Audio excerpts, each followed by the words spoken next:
So in some breaking news on the war in Ukraine, Russia's defense minister Sergei Shoigu has ordered his troops to withdraw from the west bank of the Dnipro River. That's near the southern city of Kherson. Let's bring in Baig. He's joining us from central Ukraine with more on the story. What do we know about this withdrawal, Asad? Well, he took to the airwaves to say that he had ordered the beginning of the troops from the west side of that river to the east side. Now, the regional capital, Kherson, the only regional capital that Russia has taken since the start of this war, is on the west side. So essentially what he has said on air is to withdraw the troops from the capital, Kherson. Now, prior to him speaking, the general in charge of the war has said that that it was no longer possible to protect the settlements in Kherson under the current conditions, and to protect the defensive line is better to withdraw the troops. But they also said that the reason for this withdrawal was because they have information that the Ukrainians want to bomb the Kryvyi Dam.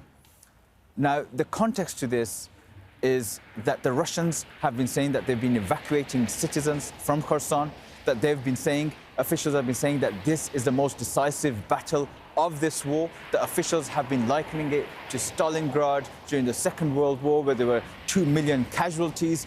The Ukrainians were saying that there were still 20 to 25,000 Russian troops in that regional capital, that they had put on civilian clothes, that they had taken up positions, that they were getting ready for street battles. But now we're hearing that the Russians are going to withdraw. Now, we haven't had word from the Ukrainians yet, but throughout this, in the run-up to today and this announcement, we've heard both sides blaming each other, accusing each other for targeting that dam, causing those blackouts, but also accusing each other of wanting to blow it up. Now, the Russians are saying they're withdrawing because they believe the Ukrainians want to blow it up. Now, if that dam is blown, it will cause a disaster. There will be the region, the capital will get flooded.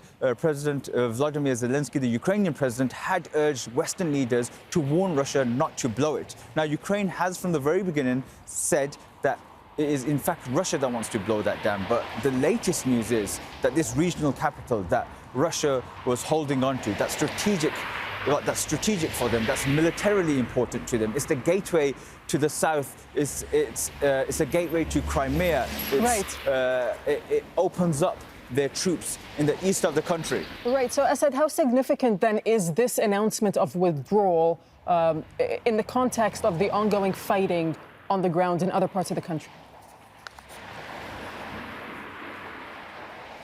Well, again, what happens is if they withdraw and yet the Ukrainians are yet to confirm, we'll have to see if the Ukrainians enter that city and what faces them when they do enter that regional capital. It means that Russia has lost the only position on the west side of that Dnipro River. Their troops in the east are potentially opened up. The left flank of them is opened up to Ukrainian attacks.